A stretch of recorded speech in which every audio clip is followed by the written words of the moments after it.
and welcome to Eurosport's Super Racing Weekend. We're live from Monza, the FIA GT race, the central attraction in this first of 10 Super Race weekends. Yesterday we saw qualifying, the Super Pole shootout and the Formula Renault 2000 race. And today we'll be taking in the highlights of the FIA GTs and the two Super Touring and single Super Production race. Well, the Grand Prix circuit at Monza, of course, a well-known track, bathed in spring sunshine for this opening Super Race weekend. We'll bring you the start of the FIA GT race in just a moment, and when we've dealt with the FIA GTs, we'll be moving on to the Super Tourers and the Super Productions later on this afternoon. But stay with us as we rejoin you live in a moment from beautiful sunny Monza. Eurosport live from Monza for the opening race in the FIA GT Championship, part of our new television package, the Super Racing Weekends. Good afternoon, I'm Martin Haven. Alongside me, I'm delighted to say David Leslie, and David will be giving us his expertise. The man on pole position for this opening race, Christophe Bouchou, winning the first ever Super Pole shootout for GT cars in his Labra competition Viper. Let's hear from him now. Christophe Bouchou on pole position. You've been very quick in all the qualifying sessions and in the practices. You must be confident for the race. Yes, absolutely. Even if for us, for the lab competition, the car is really new and we have not a lot of information because it's the first year we improved the Viper car. But we are really confident. The car is very quick, and we have a very good crew and a good teammate too. So everything for the moment working very well. And but now it's a race, and that is more important than the race. So I hope everything will work very well. Bouchou, an ex-Mercedes FIA GT star, recently the Labra competition team have been running in the NGT class with their Porsches. They continue to do that, but stepping up to the big class with the Viper.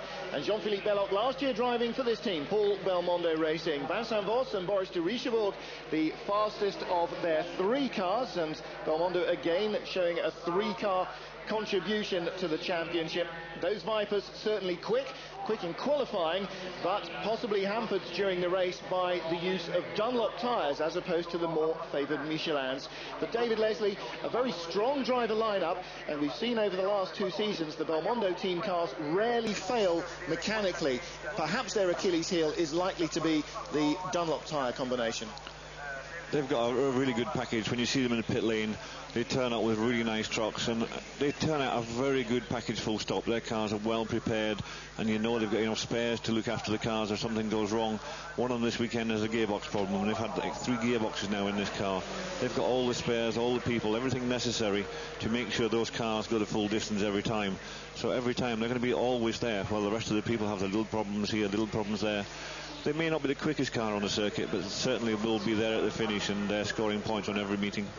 Well, we saw dramas in qualifying and again in the morning warm-up for the reigning champion team, Lister. Lister Storm's first and second fastest in the free practice, but David, again, when it came to qualifying, the Listers had problems. Jamie Campbell-Walter's car wouldn't run cleanly in qualifying, so he failed to get a Super Pole chance. Julian Bailey in the number 2 car, the other guy who won the Drivers' Championship last year with Jamie, his car ran well enough to get him into the Super Pole chance, but he didn't even get a run in Super Pole because they had a technical problem on that car. Yeah, they seem to be dogged by stupid problems that are hurting them. They've got quick cars. The cars went very well. When they had the 15-minute practice session, Jamie went out in his Lister and went quicker than anyone had been all weekend.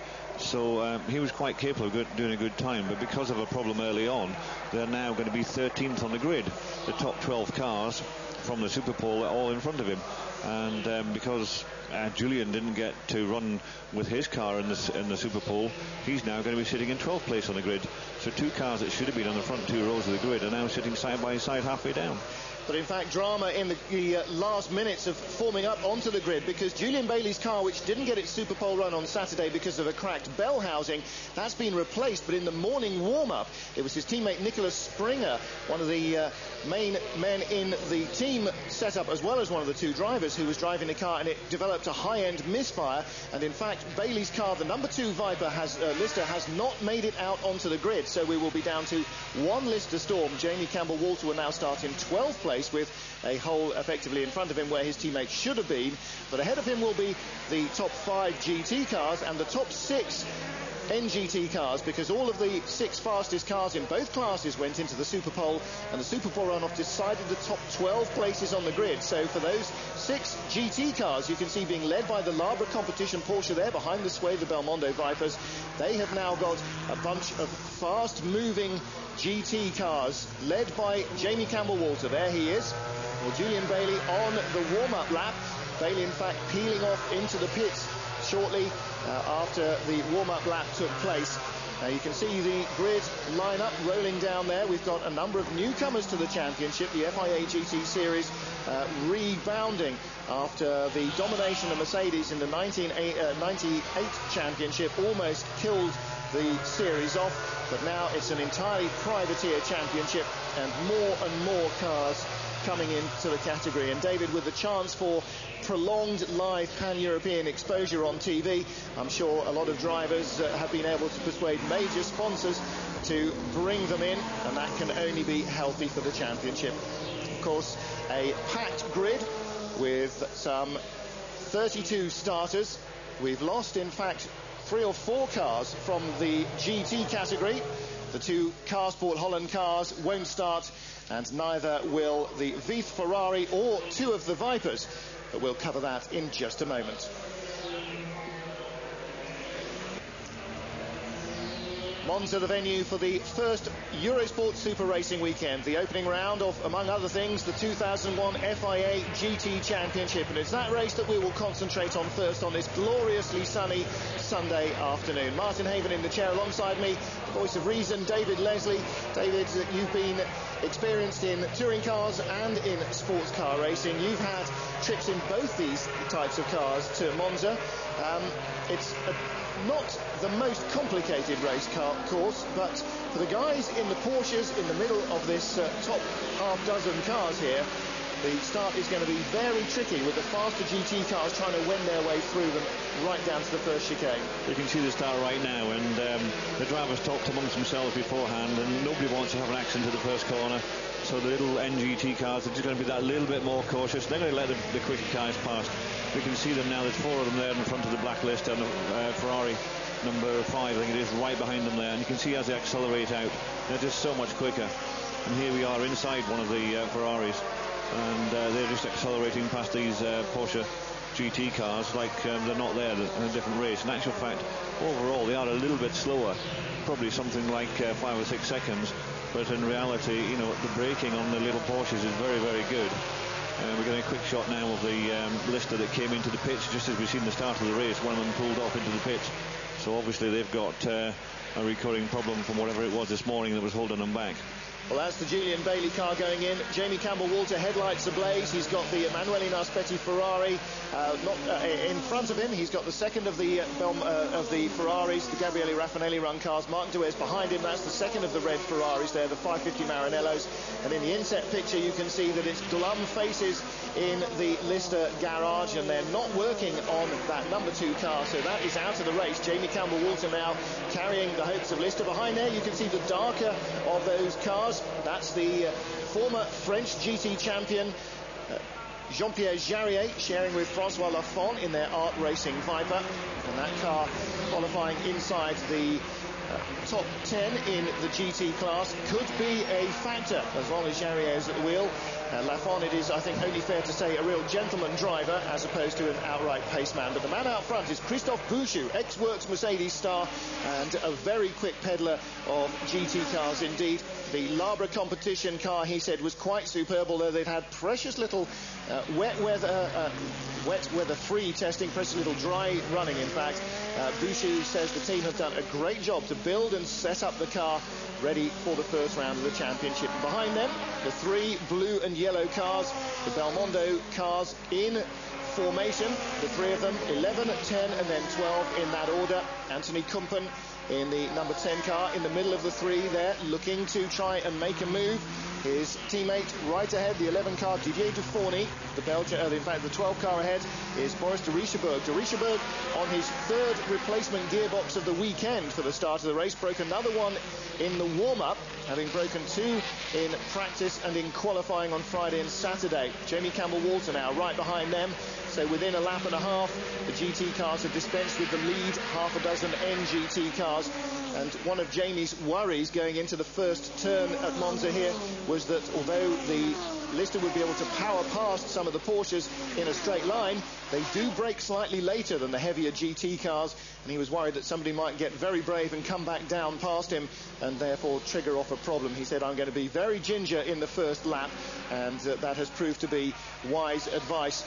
Now he's passed both of the Ferraris, so one was behind him. He's now passed Emanuele Naspetti's Ferrari, which is the lead of the 2 red cars.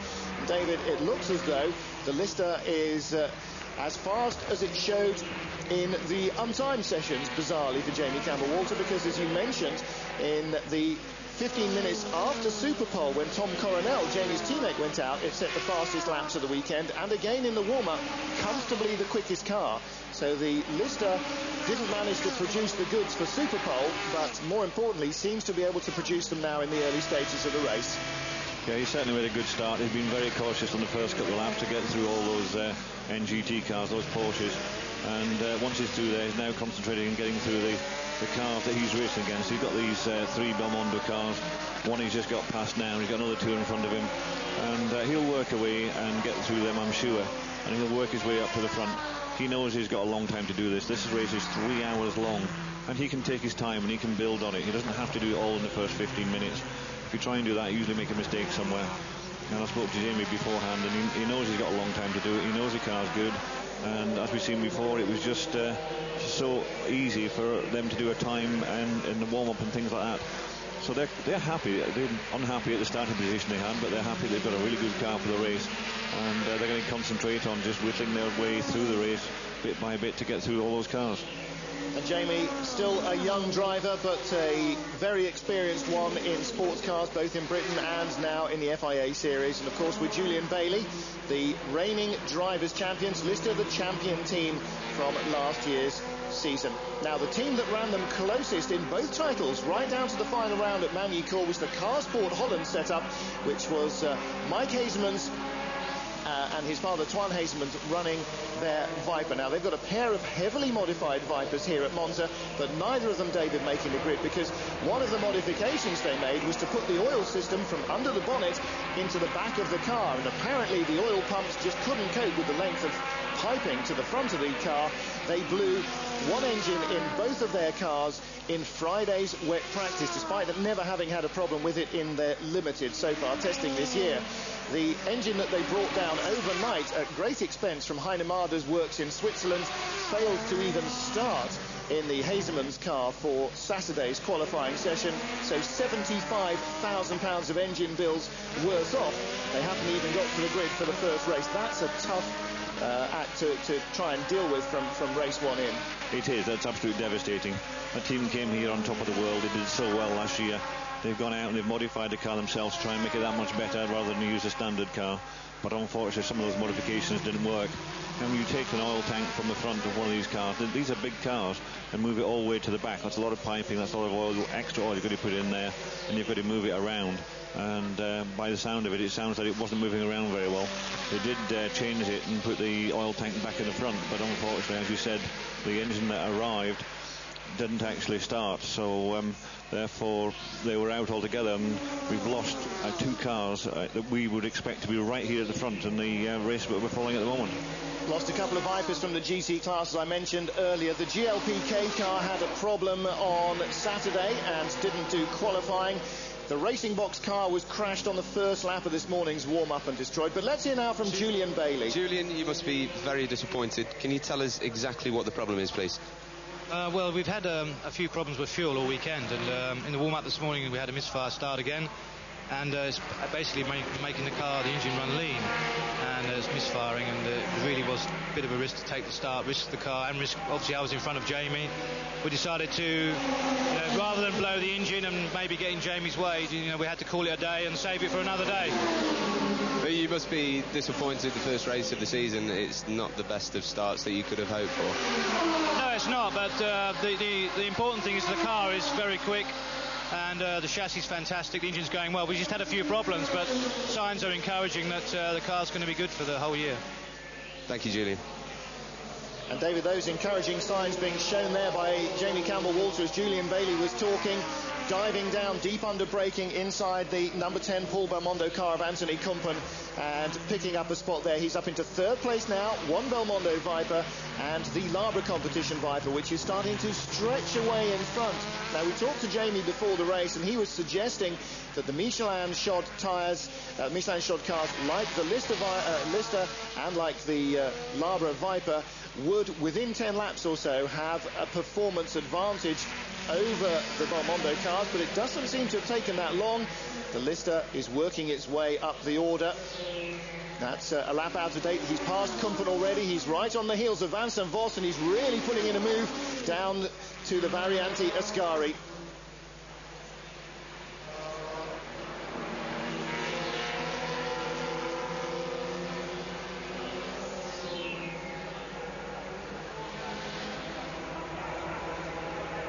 Jamie Campbell-Walter in the Lister Storm, the only car from Lister in the race at the moment, between the second and fourth place Belmondo Vipers and the Dunlop tyres of the Belmondo cars performing well in these early laps, but the general feeling is that they will start to give up performance to the Michelins, which traditionally remain much more consistent throughout their runs after 10 or so laps. But it doesn't look as though tyres are going to be what is the deciding factor here, because Jamie Campbell-Walter has got a clear speed advantage and possibly a little bit of a handling advantage as well over those Vipers, David. He has. You can see when he came out of that last corner, the parabolic to come onto the straight, he came out really tight. He came out round the inside, and that left him on the inside all the way up the straight until he got to the first chicane. And when you watch him around the rest of the circuit, it's the same thing. He doesn't use all the corners, all the curb, and he can make that car work so much better, look after his tyres, look after the fuel consumption, and he can still that bit quicker, and that's him now past all those Belmondo Vipers. And he's got the lead car, the Labra car driven by Christopher Bouchot, in front of him, so now he's a little bit behind that, and he's got to buckle down and concentrate on driving well, not making any mistakes, and he'll hopefully try and reel that car in, and then we can have a real battle for first, having worked his way up all the way from 13th on the grid to second in quite a short time.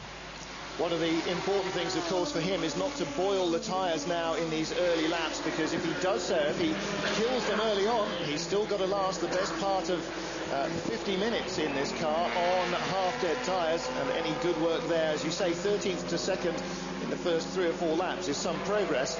Don't call this a walkover for the Lister Storm yet, though, because certainly the Labra competition Viper is within half a second a lap or so of Jamie's speed at the moment, and they are both down under the 1 minute 50 lap times.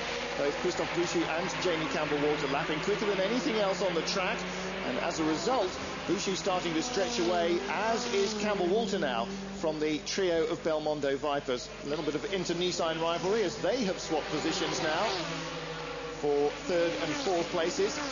And the Ferraris, the two Raffinelli cars, Emanuele Naspetti dropped his car off the road in Superpole. There he is, the first of the red Ferraris. But it turns out that despite his spin out of the Parabolica, or midway through the Parabolica, he hadn't in fact flat spotted the tyres, because all the drivers nominate one set of tyres for Superpole if they happen to get in it. The drivers that use them have done 3 laps on them. The drivers that don't do Superpole have a brand new set for the race. But it does mean that if you, like Naspetti, lose the car in Superpole and really flat spot your tyres, then you're left with a real dilemma at the start of the race. Now, we've had a couple of emails in. Incidentally, if you want to contact us, The Car Guys, all one word, at Eurosport.com. Please do so. Give us your hints, suggestions, questions or criticisms. One of them from one of our younger viewers wanted to know why David isn't driving. We'll get to that one later on, David, I think. But question here, David saying that the GT cars running a 3-hour race, perhaps a little bit much to ask them to make a special setup or use special tyres for the Superpole, and wouldn't it be better perhaps to have the Super Tourers in Superpole? Now, you've got experience of doing Superpole in Super Touring. I don't think you enjoyed it enormously, did you? No, we had to do it the same as these guys. We had to do it with cold tyres, and on some of the very short circuits we used in Britain, that was quite difficult to try and get heat into it. We would sometimes have to alter the car quite dramatically to get heat into the tyres. Here at Monza we've got a very long circuit, and there's sufficient time to get that heat in. But you're doing a total of one timed lap. So you've got out lap, which is going slowly, trying to warm the tyres up. You've got one timed lap, and you've got in lap, which you can take at whatever pace you want. So you're not exactly wearing your tyres out before you start a major race. So I don't see any problems in using the same tyres. You're not going to go and try and do something stupid like fit on a set of qualifying tyres and do Superpole and expect to start an endurance race. We are in endurance racing, and the tyres here have got to last approximately 1 hour, which is the length of time a tank full of fuel lasts. So therefore they're going to fit on race tyres when they go out and do that Superpole, the same as they do most of the time when they're qualifying. And they're going to last that time, and as long as you don't spin, and we've seen one spin there, he was lucky to get away with not actually damaging the tyres. We asked the team manager, Mr. Raffanelli, and he was very pleased that the tyres came back in one piece and they weren't going to cause him a problem. And we've seen from the start of the race here the car is working very well. Looking now at the battle for the lead of the NGT class. These cars are GT3R Porsches by and large, with the exception of 2 Ferrari 360 Modenas. The entire class looks like this car, not in the same colours, you understand, but largely like this car.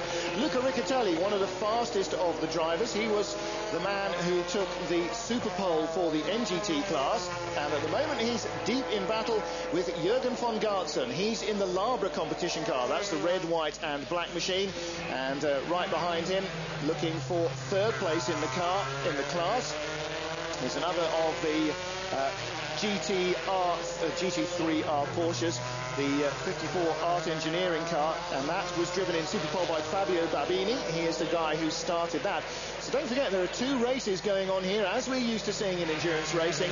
The GT cars, which are effectively to GT2 specification, as was, and the GT3R Porsches and the 2 Ferrari 360 Modenas, which are in the NGT class.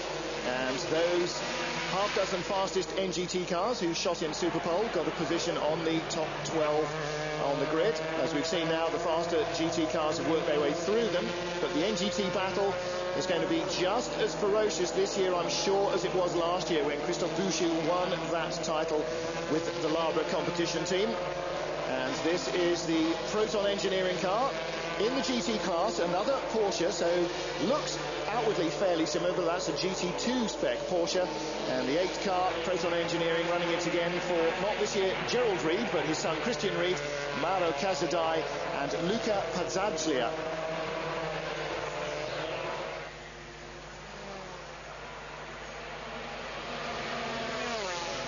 The 2 Raffanelli Ferrari 550 Maranellos, thumping over the curbs there, Emanuele Naspetti. Naspetti enjoying his first drive in this Ferrari Maranello. Last year's cars run by First Racing really had a hideous selection of new car problems all the way through the year. The Raffanelli, perhaps with the extra experience, the extra backup, the extra design and testing ability, seems to have done a very good job with these cars straight out of the box. Raffanelli have always done a good job with any cars that they've ever looked after, and it's the same now. They've chosen the Ferrari 550 to enter into this championship, and they've built 2 very good cars. They've got some extremely good drivers out there, and you can see them really hitting those curves hard. I must admit, the drivers are pushing very hard in those Ferraris. And in an endurance race, you really would like to try and drive not quite so hard, not hit the curb so hard, try and look after the suspension, try and look after the wheel bearings, and make the thing last. But here they are pushing at the beginning of the race, and they're in, if I work it out, 6th and 7th place, and they're doing very well. Last year the cars had a lot of problems and they didn't really get very far, but they're looking an awful lot better this year. Here is our race leader then, and obvious signs of the power of that 8-litre V10 Chrysler motor, sliding the Labra competition Viper out of that reprofiled first chicane. The Variante Goodyear now, not a left-right, or right-left, right-left, as it used to be a full-stage element. It's now just hard right and hard left, and then back onto the throttle. And through here, through the Rivazza, the second Variante. And then heading off towards the Lesmos. Jamie Campbell-Walter behind him. We had a quick onboard shot from Jamie with the sunshine glaring in on the camera.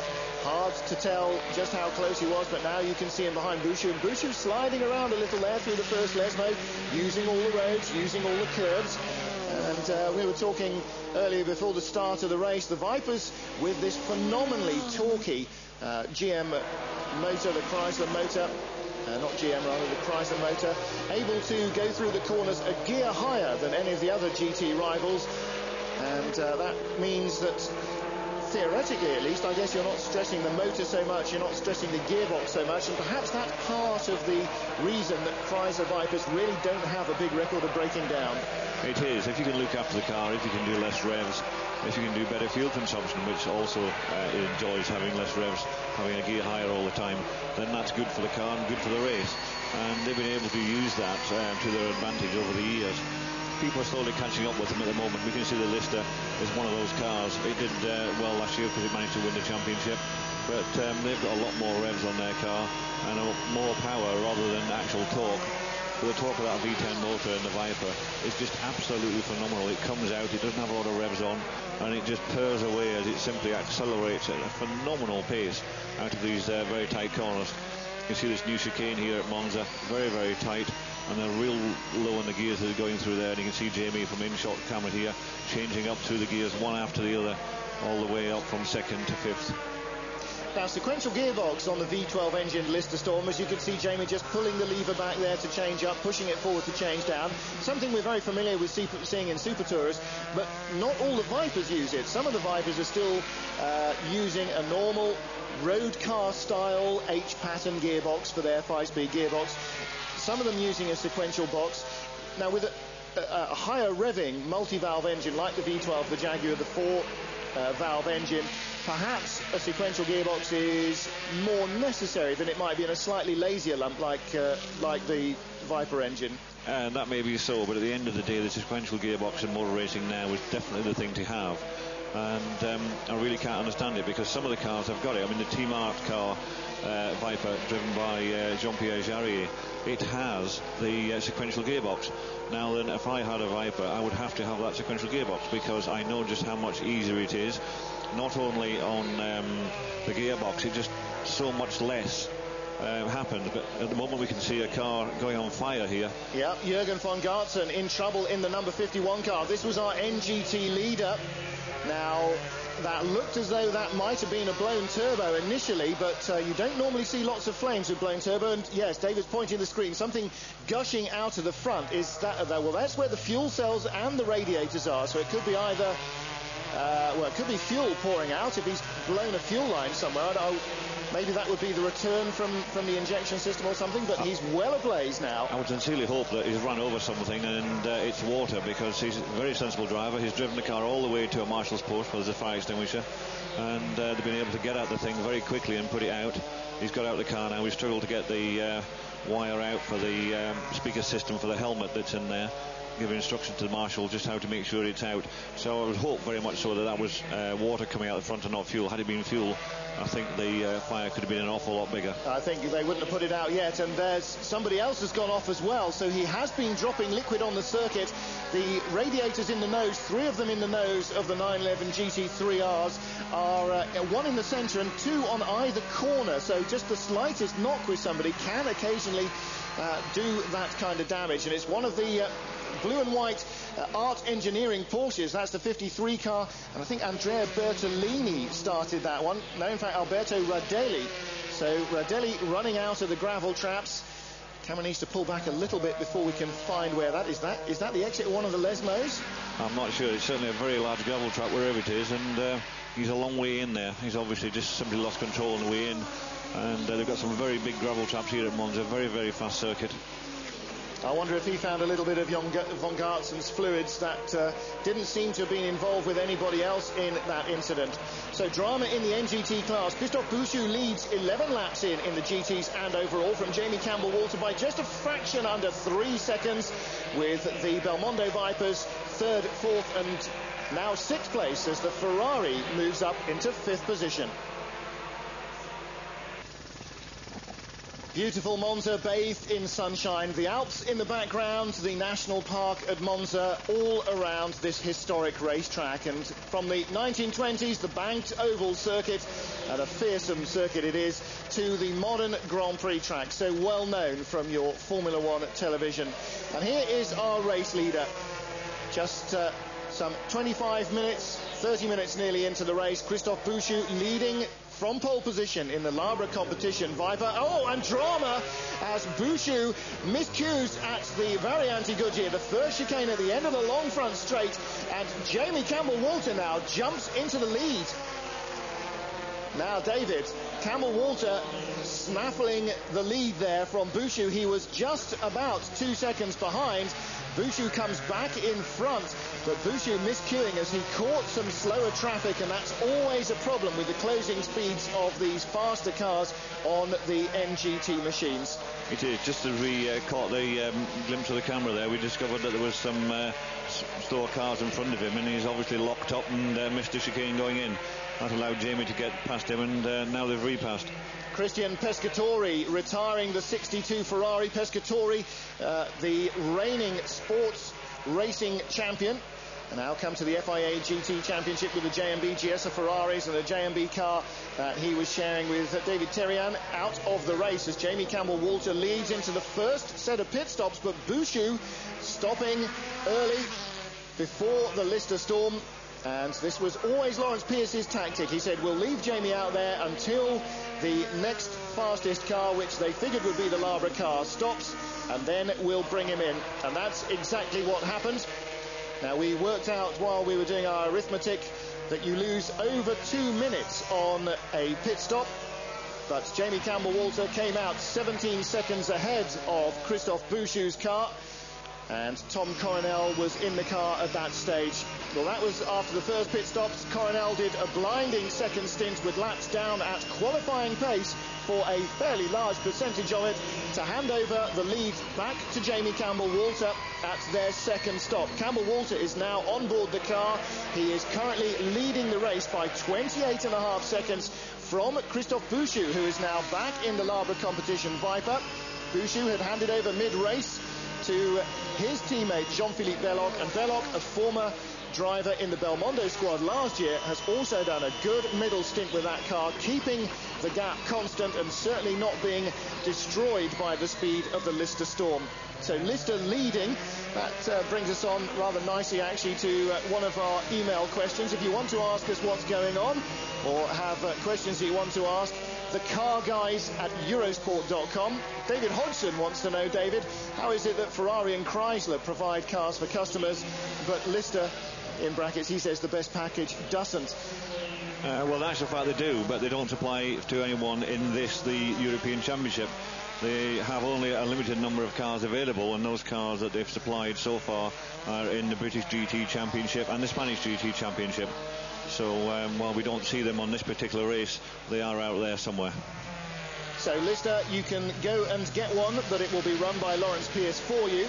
And that is very much the situation with those cars. The Vipers you can buy, of course, built by the Orica team, and then you can buy the second-hand ones as well and get them run by whoever you like. So the stage of the race at the moment with just 10 laps remaining. Jamie Campbell-Walter leading by 29.5 seconds from Christophe Bouchou. In third place, and still yet to break his gearbox, is Boris de Richebourg in the Belmondo Viper. In fourth place, Didier Deforny in the other Belmondo car, and Anthony Kumpen in fifth place. And stop-and-go penalty in the closing stages for the number 54 Art Engineering Porsche, the remaining one. We saw the sister car in the gravel traps earlier in the race. But this is Jamie Campbell-Walter now coming on to put a lap on the third-placed car so far up the field is the Lister Storm. The Belmondo cars are 3rd, 4th and 5th. Mark Duez, in the better placed of the Raffinelli Ferraris, is in 6th place because the second Raffinelli car has made a couple of unscheduled pit stops, and the number 5 machine, Emanuele Naspetti, now back at the wheel, is down in 23rd, mired in the NGT midfield and 2 laps off the lead. But still, Duez in the Ferrari is trying to mix it with the rest of the Vipers in the GT class. NGT being led by the number 69 Porsche. That is being run by the Rodolphe Orlando team, and the pair of drivers this weekend, Johnny Cecotto, the former World Touring Car champion and motorcycle ace, and he is sharing with Austrian Philipp Peter, who will be a regular driver in the car. The Russian TMK Porsche goes off track there. The 59 car is in 20th place at the moment as he tries to let Christophe Bouchou through and then runs out of road himself. Danger always of being too gentlemanly for the slower cars is evident there. He had plenty of runoff area though to get away with it, but it is important that the slower drivers, David, for the faster drivers' sake, stay on the racing line and don't do anything really unexpected. It is, because if you're coming up behind someone, the last thing you want them to do is look in their mirrors and suddenly make a sharp movement. So the faster guys always at the driver's briefing say whatever the slower cars are doing, if they stick to their line, then we can work our way around them, and that is the best thing to do. Because if you've got a slower guy in front of you and he sees you behind you and he suddenly decides to shoot to the right and you've already committed yourself to the right, then you're looking for an accident. So it's always better just to let the guys have their own line, and that way you can have a really good safe race. And then at least the safe cars, the slower cars, are predictable rather than erratic. Well, we'll be back for the highlights of the finish of the race in just a moment.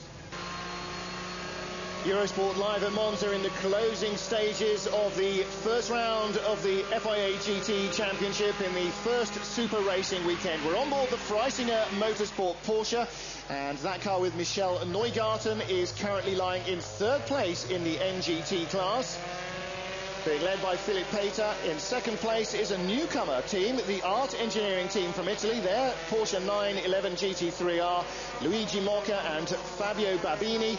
They were in the Superpole shootout. They were fast in qualifying, and they've lived up to that in the race. They're currently 2nd. Neugarten is 3rd. In 4th place is Luca Riccatelli's RWS Motorsport car, last year's champions. Riccatelli sharing with Dieter Quester, as his normal co-driver Hans-Jörg Hofer is still unfit and unable to drive. Riccatelli himself still slightly recuperating after a crash in testing earlier this season, but Riccatelli and Quester in 3rd spot in the 4th spot in the NGT class. Wolfgang Kaufmann in 5th place in his Freisinger Motorsport Porsche that he's sharing with Stefan Ortelli. Ortelli backed the car off the track in qualifying at the Varianti Ortelli, as the Freisinger team now call the Varianti Ascari. But Johnny Cecotto sharing with Philipp Peter, the Venezuelan driver, well, a real touring car superstar as well as motorbike supremo, but clearly showing that well, the Porsche is not beyond his numerous talents either, leading this quite comfortably at the moment. No, he's been around for a long time now, initially in motorbikes, as you said, and then into touring cars for BMW. And he raced for them for many, many years, and he won many championships for them. He was their lead driver. He did retire for a couple of years, but like most people in motorsport, he couldn't stand being without it, and here we are, back racing again this year in this car. And while he started 21st on the grid, he's now 8th overall and 1st in class. And they've done a superb job throughout the race, and they've worked away conscientiously and got themselves all the way up there.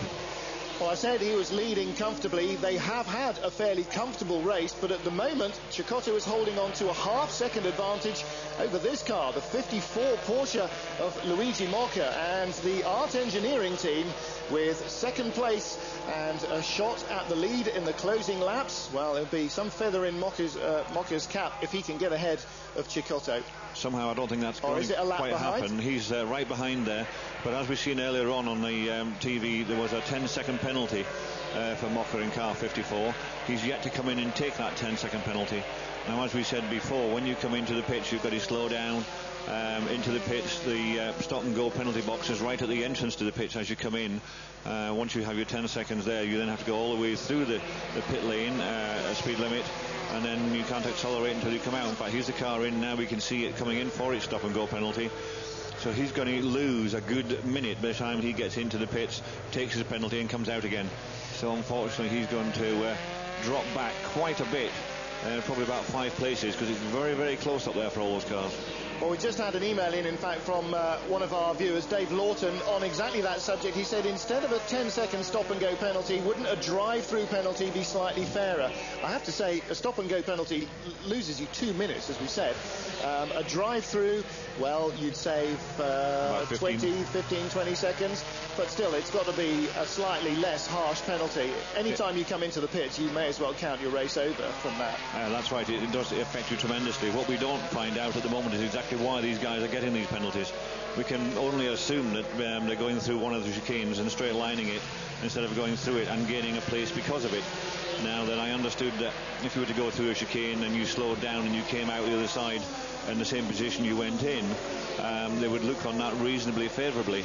And if you simply were blatant at it and you took yourself through the chicane out the other side, straight lining it, then you would have a stop and go penalty. But as you said, a 10 seconds on top of having to come in and go out does give it a very, very harsh penalty indeed.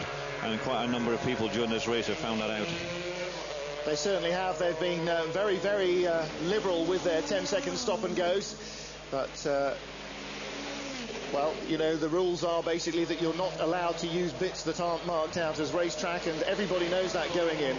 Christophe Bouchou then, second place, and David, there doesn't seem to be very much that he's going to be able to do about it. The Viper has just been a second or so, half a second perhaps would be fairer, off the pace of the Lister Storm all the way through the race. He had a good healthy period of nearly 20 laps in the lead before, well, he probably lost it a little early, getting tripped up by the back markers.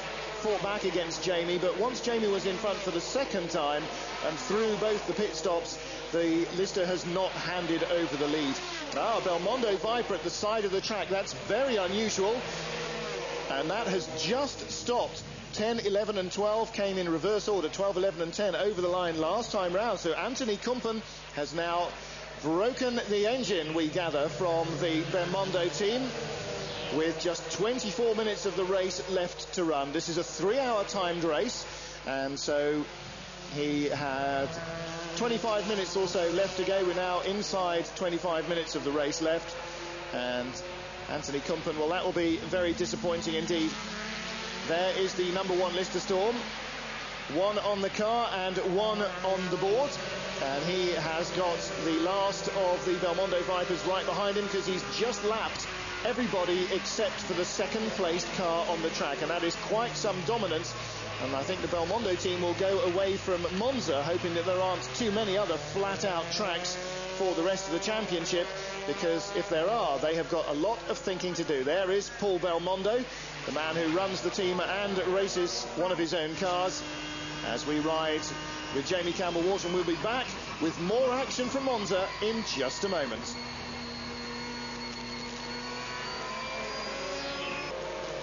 Eurosport live at Monza for the opening race in the FIA GT Championship, racing towards its conclusion. 22 minutes left in this 3-hour timed event. You're watching a Ferrari. Gabriele Raffinelli with a pair of Ferraris here, and the best placed of those, in 6th place at the moment, is this car, number 6, with Marc Duez, the Belgian driver, at the helm. And oil flags being shown at the Parabolica, just the place you don't want them. There's a big cloud of dust hanging in the air as well. I wonder if somebody has run wide. Now, we've had a number of emails from you. If you want to send in your messages during our weekends or at any other stage, the car guys, all one word, at Eurosport.com. And alongside me, David Leslie's had his nose buried in the rule book that we've got here, because Neil Bywater wanted to know, what does the N in NGT stand for? And David, you couldn't find out, could you? It's not in the rule book that I've just looked in, but all I can think of is that because motorsport rules are the way they are, run by the FIA, and they have a Group N championship which is throughout the world, so I can take it that the N is similar to the N that they use throughout other types of motorsport, and it's Group N, which is a more basic group, i.e. production type car that you can buy for the road, readily available all the time. Yeah, that's a good call. I like that. I was going to suggest that you had two classes, GT and not GT. I think I like your rule better. I think my one sounds a little bit better. Yours is off the cuff, not knowing what you're doing there. Mine sounds like glib rubbish, but that's all that our viewers expect from me. So, final stages then of the race. Let's recap. This is Marc Duez in the Ferrari in 5th place now, of course, because Anthony Kumpan's engine has blown. So he has picked up one spot there, and I think his chances perhaps of finishing on the podium are almost nil, because there's some 3 Vipers ahead of him and the Lister Storm. I wouldn't say entirely nil with 20 minutes left to run, because anything can and often does happen in GT racing.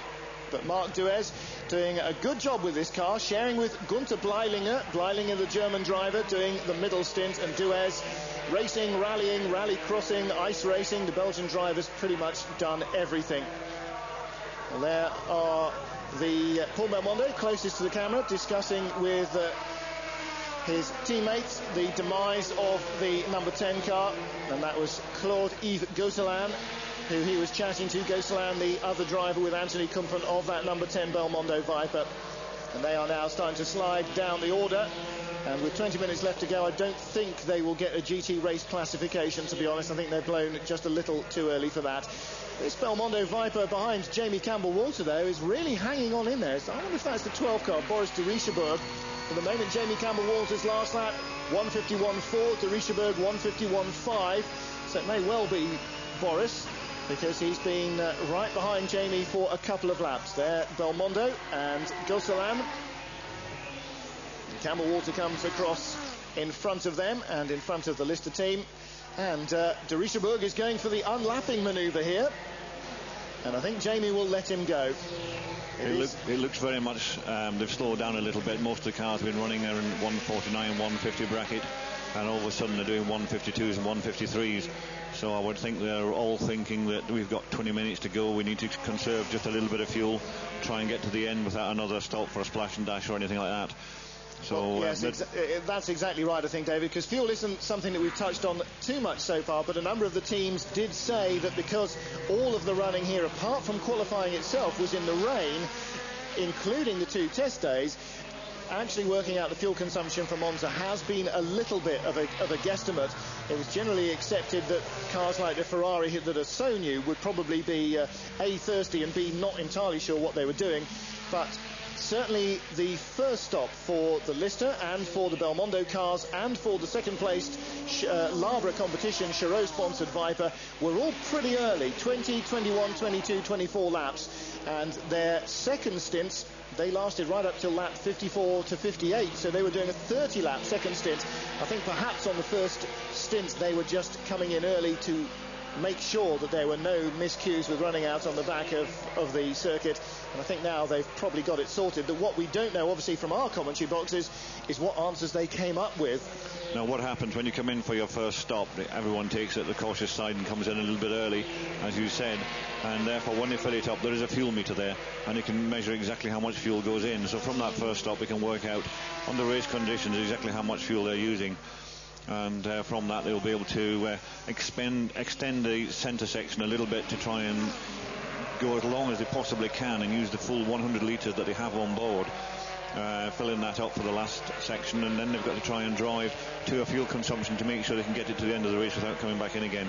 If you can do that, then you've got a good chance of doing well. If you have to come back in for a splash and dash, it's like coming in for a 10-second stop and go penalty. You're going to lose so much time, and all that hard-earned work that you've done to try and keep in there and get that good position will suddenly disappear in front of you.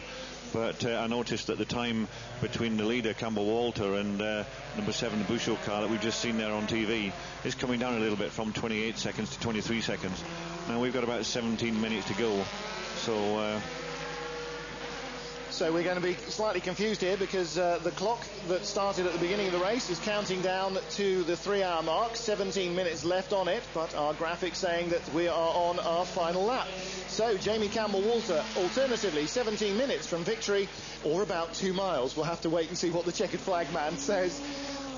We've been going through the running order. Campbell Walter still leading by 23 seconds from Christophe Bouchou, and undoubtedly, if he's aware of how far he's got to go, as in 2 or 3 laps, no wonder he was quite happy to let Boris de Richebourg go past him a couple of laps ago. And no wonder he's dropped the pace to mid-53s, whereas Bouchou is still flying around in mid-51s. Boris de Richebourg in 3rd place, unlapped himself, so the 3 podium finishers will be on the same lap, as opposed to de Richebourg in 3rd place being 1 lap down. Then Didier Defourny's car, the other Belmondo Viper that's still running, in 4th place. In 5th place, Marc Duez. 6th place now, the number 14 car we haven't talked about. That's the Rodolfo Orlando car, the second 911 GT2 car. And there is the checkered flag ready for Jamie Campbell-Walter to win the opening round of the FIA GT Championship. Well, no confusion for the team or for Jamie as he slows down under the Lister team to congratulate them and receive their congratulations from Tom Coronel. 2nd place comes out of the final corner, the Labra Competition Viper. First race for this car. They took pole, they led convincingly, and in the end, 2nd place, 23 seconds behind for Christophe Bouchou at the helm, and his teammate Jean-Philippe Belloc. Boris de Richebourg will take 3rd place. There is Tom Coronel with the Lister mechanics, and his teammate Jamie Campbell-Walter. So in the end, no chance of miscues over the fuel. They managed to get it safely to the end, and mark 1 down in the book for Lister. Well, disappointment clearly for Julian Bailey in the background there. There he is in the jeans and the t-shirt, who would have shared the number 2 car with Nicholas Springer had it been able to take the start.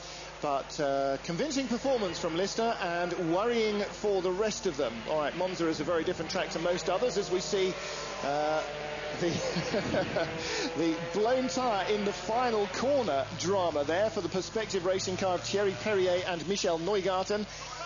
Well, that won't distract them too much. Neugarten still taking 3rd place in the NGT class. So blown tyre are not coming out of the parabolica on the last lap. He kept it together. If it hadn't been the last lap, though, David, don't think he would have been on the podium. No, he wouldn't have made it around another lap. With a tyre like that, when it's that badly blown, it was just about hanging off the wheel rim, and it would have come off in a very short distance. There would have been very little Porsche to drive round by halfway around Monza. So NGT then falling to the number 69 car, and that will be Johnny Cecotto and Philippe Pater on the top step of the podium. Marc Duez stopping for what, a Belgian flag, or just a quick word with a friendly marshal? No, he's picked someone up because there's somebody else inside that car. There's now 2 people inside there, so I'm not sure who he stopped to pick up, but there's certainly someone else. Maybe his teammate stopped on the other side of the circuit. He stopped to pick him up, I'm not sure, but there's definitely 2 people inside that car somewhere. I was going to suggest that perhaps there might be another itinerant Belgian hanging around. I can't think of any that well, Anthony Kumpen blew up, but was that just Anthony Kumpen, the Belgian driving the Belmondo car? Was that where that had been? That may well have been, I suppose. Jamie Campbell-Walter leads round Christophe Bouchou, and that's about as close as they've been for the last hour and a half. Bouchou unable to really do very much about the pace of the Lister once he had lost the lead. And there is our NGT class winner. I'm afraid that Andre Edmonds suggesting that, like in karting, his impression was that N stood for novice. I don't think Johnny Cecotto would be too impressed with that label, nor half of the other teams, never mind the drivers, in the NGT class. So I think we're going to stick with David's basic Group N of GT explanation until we can find a rule book or somebody from the FIA who will tell us otherwise. So opening round of the FIA GT Championship, the first Eurosport Super Racing weekend, and it will be one to remember for different reasons for Lawrence Pierce and the Lister team. The first one, of course, being that they won the race, and the second, of course, being that their second car didn't even get to start. Now, in fact, Neugarten finishing on the podium in the NGT class, but that allowed Luca Riccatelli's car, the 77 Red Bull RWS car, into 2nd place in NGT. They had been in 3rd place, but they moved up into 2nd place as the Moccia Art Engineering Porsche served its stop-and-go penalty. That car dropped, in fact, only to 4th place in the NGT class. So Riccatelli taking 2nd and Neugarten taking 3rd place. And Jamie Campbell-Walter working up a sweat inside the very warm Leicester Storm cockpit with that V12 furnace in front of you and the exhaust pipes running down the side. I'm sure he felt every inch of that distance. Tom Coronel relishing that kiss. Let's hear now from our winners. Jamie, you won. How do you feel? It's obviously coming off last year was always going to be hard, wasn't it? Everyone wants to beat the champions, and I think we've proved that we've got a good car, reliable car, 2 good drivers, good team manager, good wife, and a really good team. And I'm really pleased, and dedicate this one to the boys really, because they've worked really hard over the winter, and Lawrence obviously to get the cars ready. Starting from 13th on the grid didn't seem to affect you too much. You were into the lead by the time of the first driver change. Yeah, I mean, it was a bit hectic down at the first corner, but then after the first corner, it wasn't too much of a problem. Apart from, obviously, my old friend Christoph in the Labra car, who I got past, but then had a problem with some oil on the track and came up on a back marker, so I backed off rather than took a risk. And obviously he got the run on me. So decided just to not take any risks. He was obviously going quite quick and didn't really want to let me pass. So I knew that our boys were well practiced in the pit stops, and just sort of hoped that Tommy could take over and put us in the lead. And Tom Coronel, the second driver in the car. What do you think your chances are this year of joining Jamie and becoming a champion? Of course, it's a good start. I mean, the first races are the most easy one to win because a lot of people make mistakes and didn't finish their cars yet. I mean, we've proved that we are ready for the first race and that the other cars are still not ready. I saw other cars with a lot of brake trouble, and the team is good. They're not for nothing champion last year, so we should try to do it again this year. Well done, both of you. Thank you very much. Thank you. Well, Tom, because of his late joining of the Lister team, not able to do all the races, so that might actually rule him out of the Drivers' Championship chase, but certainly when he's paired in the car with Jamie Campbell-Walter, a very potent combination. Lawrence Pierce, the Lister team owner and boss, looking very happy and relaxed in the middle of the shot there. Interesting to hear Tom talking about other teams running into brake problems as well, and maybe that was part of the reason that the Labra competition car seemed to fade a little in the last hour or so of the race, and perhaps again the Belmondo Vipers. Let's hear now from Christophe Bouchou, see if perhaps we can pick up on that. It just seemed today as though the Lister was a little bit too strong. What were your feelings? Yes, absolutely. Lister had 1 year experience, and that can change many things for us. It was our first race with a Viper, and we didn't improve enough the car on the dry condition. So the result is really good, and we are not. We are behind second, of course, but not a lot of second behind. So that means it's really good for the rest of the championship. Thank you very much, Christophe. Valid point, I think, from Christophe Bouchou. They've done precious little testing, almost all of it in the wet until we got to qualifying, and to finish less than half a minute behind after 2 hours, 45 minutes of racing. Very close indeed, and I think they are going to be very much one of the championship candidates. I'm sure when they get more used to the car, then yes, they'll be a little bit closer, because we noticed that during the first pit stop, when they were nose to tail and they came in for the pit stop, when they came out, the Lister was 17 seconds ahead. So in that one pit stop, Lister managed to pull out that 17 seconds. And when you think they were only 24 seconds behind at the end, after that 2 3/4 hours, then actually on the circuit, they've done extremely well. And it's only the little bits and pieces in the paddock that's let them down so far. And that will get better. I agree indeed. We're looking forward to a great championship.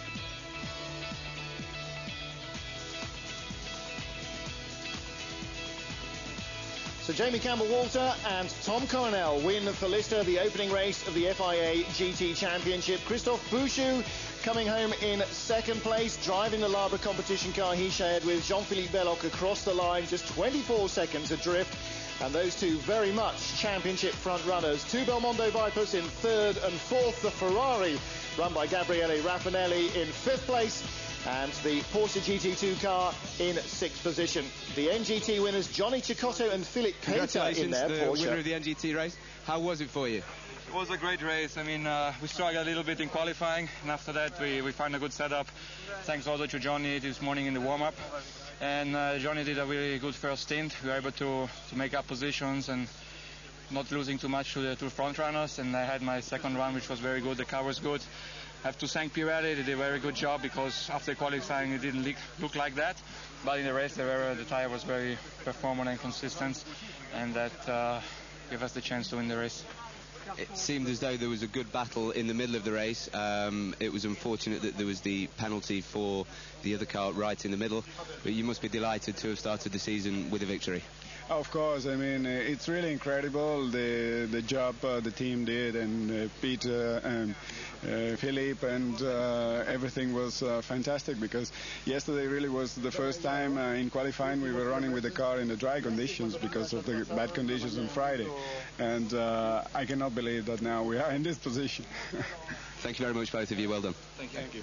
So Cecotto and Philippe Pater doing a very convincing job. As our interviewer Simon said, the 54 car just being penalised out of what was a half-second battle for the lead with Cecotto, and that would have gone undoubtedly right to the line. But the Art Engineering team, I thought, did a very good job indeed with that and their other cars. Second place went to Luca Riccitelli and Dieter Klester, last year's runners-up in the championship in the Red Bull car, and in third place in the NGT class, the Perspective Racing car of Thierry Perrier and Michel Neugarten. And just to keep one viewer, Mike Gazard asked, do you think that Jamie Campbell-Walter will ever do single-seaters? Please read this or I won't watch Eurosport again. Well, Jamie Campbell-Walter started off in single-seaters, but found that his budgets were less acceptable to a single-seater team than they were to a full season of TVR racing. And from there, well, he took a different career path and has never looked back. Will he go back to single-seaters? Frankly now, David, I doubt it. I doubt it also. He's started his single-seater career with me, in actual fact, in the David Leslie racing team in Vauxhall Junior. So he's been there, he's done that, and he's found his niche, and he loves what he's doing now. And I think it's very unlikely that Jamie will ever go back to single-seaters. He'll be in sports cars for quite some time. He's a young lad, and he's got a lot of time ahead of him. He certainly is, and when you think of some of the drivers still racing into their 50s very successfully and being worldwide names, Jamie has got every opportunity of doing very much the same deal. He's clearly one of the fastest sports car drivers in Europe, and that goes a long way to being one of the fastest in the world. And just incidentally, talking about the more global picture, every car here carried stickers on their numbers, and a lot of them other marks of respect to the late Bob Wallach, who was so tragically killed in a road accident at Sebring earlier this month, and very much his presence felt among the Porsche family, of course, which makes up a large part of this entire championship paddock, and among the NGT cars particularly. But many drivers have raced with and against Bob, and his presence, I'm sure, will continue to be deeply felt, or his absence will continue to be deeply felt. But a mark of respect from all the drivers here just for the opening round of this FIA GT Championship. And a pretty impressive start for Lister, an impressive start as well for the Labour competition team. Remains to be seen now whether the Belmondo Vipers can continue to become, or can continue as the sort of threat that they were last year in the championship. They've certainly not started the season in the most convincing style.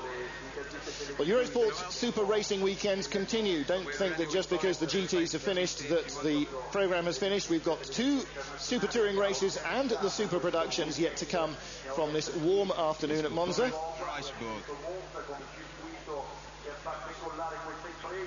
Well, this is Boris de Richebourg. The camera's there, the microphone is there. Let's see if we can hear from him. On the podium.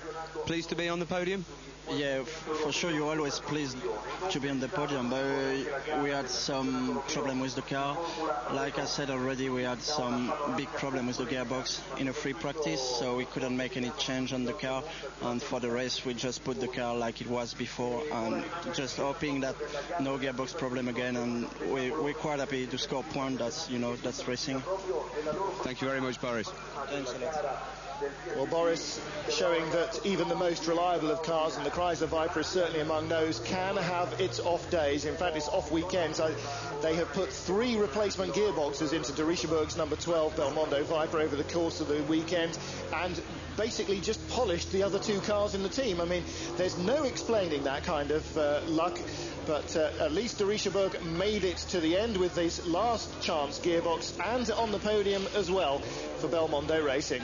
We'll be back with more from Monza in just a moment.